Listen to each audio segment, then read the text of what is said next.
नमस्कार। आपके विशेष समाचार बुलेटिन में आपका स्वागत है। आज हम भारत की वित्तीय दुनिया की उन महत्वपूर्ण कहानियों पर प्रकाश डाल रहे हैं जो सीधे तौर पर करोड़ों नागरिकों के जीवन को प्रभावित करती हैं। यह कहानी है आशा और निराशा के बीच के विरोधाभास की।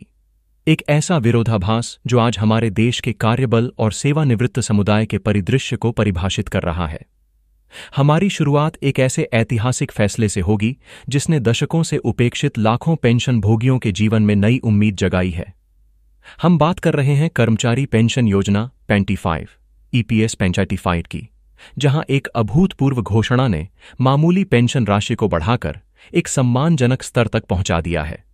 यह सिर्फ एक वित्तीय समायोजन नहीं है, यह उन लाखों बुजुर्गों के लिए सम्मान की वापसी है जिन्होंने राष्ट्र के निर्माण में अपना जीवन समर्पित कर दिया। लेकिन जैसा कि हर सुखद कहानी के साथ एक चिंताजनक कहानी भी होती है, हम इसके तुरंत बाद केंद्रीय कर्मचारियों की निराशाजनक स्थिति पर चर्चा करेंगे। 8वें वेतन आयोग के गठन की उम्मीदें सरकार के कथित रुख से धूमिल हो गई हैं, खासकर फिटमेंट फैक्टर को लेकर, जो वेतन वृद्धि का सबसे महत्वपूर्ण निर्धारक है।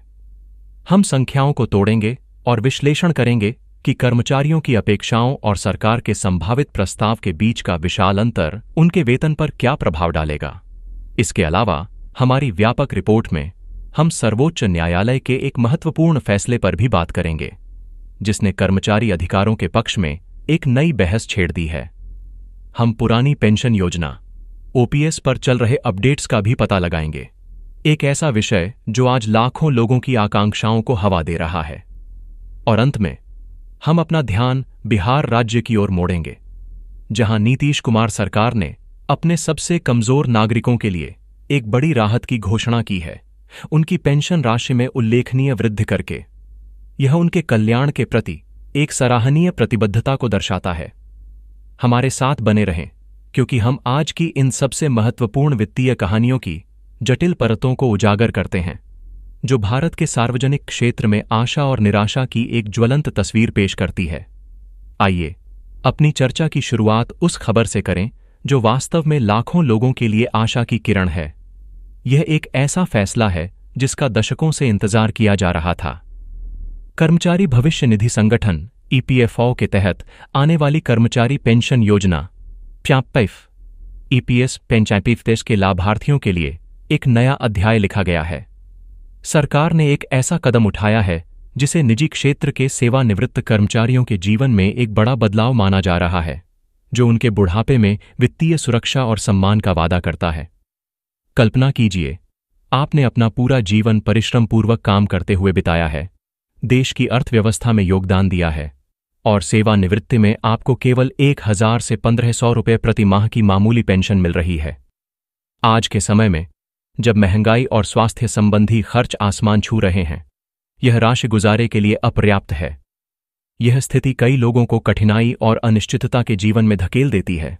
लेकिन अब एक साहसिक और परिवर्तनकारी निर्णय में न्यूनतम पेंशन राशि को बढ़ाकर 8500 रुपये प्रति माह कर दिया गया है।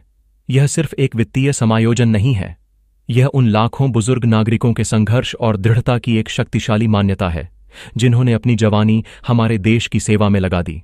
इस ऐतिहासिक फैसले के महत्व को पूरी तरह से समझने के लिए आइए पहले ईपीएस 25 योजना के सार को समझें। साल 1995 में शुरू की गई, यह योजना निजी क्षेत्र के कर्मचारियों के लिए एक सामाजिक सुरक्षा जाल के रूप में काम करने के लिए डिजाइन की गई थी, यह सुनिश्चित करते हुए कि सेवानिवृत्ति के बाद उनके पास आय का एक स्थिर स्रोत हो। इसका तंत्र सीधा है। एक कर्मचारी के मूल वेतन और महंगाई भत्ते का 12% उनके भविष्य निधि खाते में जाता है, जिसमें नियोक्ता भी बराबर का योगदान देता है। नियोक्ता के इस 12% हिस्से में से 8.33% ईपीएस खाते में जमा किया जाता है। यही वह संचित राशि है जो 58 वर्ष की आयु में सेवानिवृत्ति के बाद उनकी पेंशन का आधार बनती है, बशर्ते उन्होंने कम से कम 10 साल की सेवा पूरी कर ली हो। हालांकि इस नेक इरादे वाली योजना में एक महत्वपूर्ण दोष था। पेंशन की गणना 15,000 रुपये की एक निश्चित वेतन सीमा के आधार पर की जाती थी। इस सीमा का मतलब था कि योगदान चाहे जो भी हो, अधिकांश कर्मचारियों को बहुत कम पेंशन मिलती थी, जो अक्सर 1,000 से 3,000 रुपये के बीच होती थी। यह वह अन्याय था जिसके खिलाफ पेंशनभोगी वर्षों से लड़ रहे थे, अपनी पेंशन को एक सम्मानजनक स्तर तक बढ़ाने की मांग कर रहे थे, जो उन्हें अपने बुढ़ापे में सम्मान के साथ जीने की अनुमति दे। वित्तीय वर्ष 2025 में सरकार का निर्णय सीधे तौर पर इन लंबे समय से चली आ रही शिकायतों का समाधान करता है। न्यूनतम पेंशन को 8,500 रुपये तक बढ़ाने का कदम एक गेम चेंजर है। इसका मतलब है कि किसी भी EPS 95 लाभार्थी को अब इस राशि से कम नहीं मिलेगा, जो एक महत्वपूर्ण वित्तीय उत्थान प्रदान करेगा। इस फैसले का प्रभाव गहरा और दूरगामी है। सबसे पहले, यह पेंशन भोगियों के जीवन स्तर में सुधार का वादा करता है। जो लोग पहले अपनी दवा या बुनियादी घरेलू खर्चों को वहन करने के लिए संघर्ष करते थे, उन्हें अब बहुत जरूरी वित्तीय राहत मिलेगी। यह उन्हें अधिक आरामदायक और चिंतामुक्त जीवन जीने, अपनी स्वास्थ्य संबंधी जरूरतों को पूरा करने और अपने परिवारों पर वित्तीय बोझ कम करने में सक्षम बनाएगा। इसके अलावा इस फैसले से लाभान्वित होने वाले लोगों की संख्या बहुत बड़ी है। अनुमान है कि देश भर में लगभग 78 लाख पेंशनभोगी इस वृद्धि से सीधे लाभान्वित होंगे, जो पहले के 67 लाख के आंकड़े से अधिक है। लाभार्थियों के दायरे में यह विस्तार इस नीतिगत बदलाव के व्यापक प्रभाव को रेखांकित करता है। बेशक, इस तरह के एक महत्वपूर्ण कल्याणकारी उपाय की एक लागत होती है। इस फैसले से निश्चित रूप से सरकारी खजाने पर काफी वित्तीय भार पड़ेगा। पहले इस योजना पर सरकार को सालाना लगभग 4,000 करोड़ रुपए का खर्च आता था। इस वृद्धि के साथ अनुमान है कि सरकार को प्रतिवर्ष अतिरिक्त 100 करोड़ रुपए का भार वहन करना होगा। यह पर्याप्त वित्तीय प्रतिबद्धता इस योजना के प्रति सरकार की गंभीरता और देश के वरिष्ठ नागरिकों की भलाई सुनिश्चित करने के उसके समर्पण को दर्शाती है। हालांकि इस बढ़ी हुई पेंशन का लाभ उठाने के लिए कुछ पात्रता मानदंडों को पूरा करना होगा। लाभार्थी को EPFO के तहत एक पंजीकृत कर्मचारी होना चाहिए और उसने EPS 95 योजना में न्यूनतम 10 साल का योगदान दिया हो। उन्हें 58 वर्ष या उससे अधिक की सेवानिवृत्ति की आयु प्राप्त करनी होगी। इसके अतिरिक्त पेंशन प्राप्त करने के लिए सभी आवश्यक दस्तावेजी प्रक्रियाओं को पूरा किया जाना चाहिए। संक्षेप में, यह फैसला उन अनगिनत गुमनाम नायकों के लिए एक हार्दिक श्रद्धांजलि है, जिन्होंने चुपचाप हमारे देश की आर्थिक वृद्धि में योगदान दिया है। यह एक वादा है कि उनके सुनहरे वर्षों को वित्तीय कठिनाइयों से नहीं, बल्कि सम्मान और सुरक्षा से चिह्नित किया जाएगा। यह एक शक्तिशाली संदेश भेजता है कि राष्ट्र अपने बड़ों को महत्व देता है और उनकी सराहना करता है। यह सुनिश्चित करता है कि वे अपना शेष जीवन शांति और आराम से जी सकें। अब हम अपना ध्यान एक विपरीत कथा की ओर मोड़ते हैं, जो देश के 1 करोड़ से अधिक केंद्रीय कर्मचारियों और पेंशन भोगियों की चिंताओं को दर्शाती है। जहां EPS पेंशन भोगियों के पास जश्न मनाने का कारण है, वहीं केंद्रीय कर्मचारियों के बीच निराशा और हताशा का माहौल है। और यह सब बहुप्रतीक्षित 8वें वेतन आयोग और इसके सबसे महत्वपूर्ण घटक फिटमेंट फैक्टर के इर्द गिर्द घूमता है। जो कर्मचारी अपनी तनख्वाह में पर्याप्त वृद्धि की उम्मीद कर रहे थे, वे अब सरकार के संभावित रुख से मोहभंग की कठोर वास्तविकता का सामना कर रहे हैं। एक ऐसा रुख जो उनकी उम्मीदों से बहुत कम है। फिटमेंट फैक्टर की अवधारणा और इसके महत्व को समझने के लिए हमें वेतन आयोग की प्रक्रिया को समझना होगा। हर 10 साल में सरकार अपने कर्मचारियों के वेतन ढांचे की समीक्षा और संशोधन के लिए एक वेतन आयोग का गठन करती है। इन सिफारिशों के केंद्र में फिटमेंट फैक्टर है, एक गुणक जो कर्मचारी के मूल वेतन पर लागू होता है ताकि उनके नए संशोधित वेतन का निर्धारण किया जा सके। साल 2016 में लागू हुए 7वें वेतन आयोग ने फिटमेंट फैक्टर 2.57 निर्धारित किया था। अब 8वें वेतन आयोग के गठन की चर्चा के साथ कर्मचारियों और उनके संघों ने उम्मीद की एक किरण जगाई थी। वे एक ऐसे फिटमेंट फैक्टर की उम्मीद कर रहे थे जो न केवल मुद्रास्फीति के लिए जिम्मेदार हो, बल्कि उनकी बढ़ती जिम्मेदारियों और जीवन यापन की लागत को भी पुरस्कृत करे। उम्मीद यह थी कि फिटमेंट फैक्टर कम से कम 2.86 होगा, जिसमें 3.68 तक की और भी अधिक महत्वाकांक्षी मांगें थीं। हालांकि विभिन्न मीडिया रिपोर्टों और अंदरूनी सूत्रों से सामने आ रही फुसफुसाहट ने इन उम्मीदों पर पानी फेर दिया है। ऐसा प्रतीत होता है कि सरकार पर बढ़ते वित्तीय दबाव के कारण 8वें वेतन आयोग में फिटमेंट फैक्टर को केवल 1.96 तक सीमित रखने पर विचार किया जा रहा है। यदि यह सच होता है, तो यह उन कर्मचारियों के लिए एक बड़ा झटका होगा जो 1 दशक से इस संशोधन का बेसब्री से इंतजार कर रहे हैं। इस संभावित झटके के प्रभाव को वास्तव में समझने के लिए आइए वेतन गणना में गोता लगाएं। 7वें वेतन आयोग के अनुसार एक केंद्रीय कर्मचारी का न्यूनतम मूल वेतन वर्तमान में 18,000 रुपये प्रति माह है। यदि कर्मचारियों की उम्मीदों को पूरा किया जाता और फिटमेंट फैक्टर 2.86 लागू किया जाता तो न्यूनतम मूल वेतन की गणना 18,000 को 2.86 से गुणा करके की जाती, जिसके परिणाम स्वरूप 51,480 रुपये का नया मूल वेतन होता। यह एक महत्वपूर्ण वृद्धि होती जो कर्मचारियों की क्रय शक्ति को बहुत आवश्यक बढ़ावा देती। हालांकि सरकार के कथित प्रस्ताव के तहत 1.96 के फिटमेंट फैक्टर के साथ नया न्यूनतम मूल वेतन केवल 34,560 रुपये होगा। उम्मीदों और कथित वास्तविकता के बीच का अंतर चौंका देने वाला है, लगभग 16,920 रुपये प्रति माह का अंतर। यह वह विशाल अंतर है जो देश भर के कर्मचारियों के बीच चिंता और निराशा पैदा कर रहा है। सरकार का तर्क, जैसा कि अनुमान लगाया जा सकता है, राजकोषीय विवेक के इर्द गिर्द घूमता है। फिटमेंट फैक्टर में एक बड़ी वृद्धि से निसंदेह देश की अर्थव्यवस्था पर भारी बोझ पड़ेगा, एक ऐसा बोझ जिसे प्रबंधित करना मुश्किल हो सकता है, खासकर मौजूदा वैश्विक आर्थिक अनिश्चितताओं के आलोक में। जबकि यह तर्क मान्य हो सकता है, यह उन कर्मचारियों के लिए बहुत कम सांत्वना प्रदान करता है जो बढ़ती कीमतों और जीवन यापन की बढ़ती लागत से जूझ रहे हैं।